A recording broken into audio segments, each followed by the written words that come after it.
En cuanto al adelanto de la paga extra a los empleados públicos extremeños, nuestra posición, tengo que decirles que no varía, y lo que defendimos y lo que hemos venido defendiendo durante esta última semana va ganando fuerza. El Gobierno de Extremadura respeta y cumple escrupulosamente la legislación básica del Estado y cumple con los compromisos adquiridos en materia de déficit público.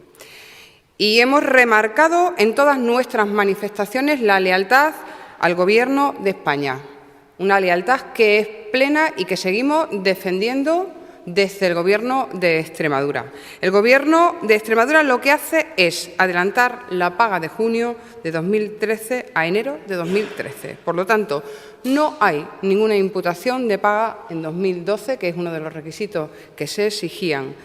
Nuestra medida afecta a 2013 a través de un adelanto, cumple escrupulosamente la legalidad y no afecta a los objetivos del déficit público.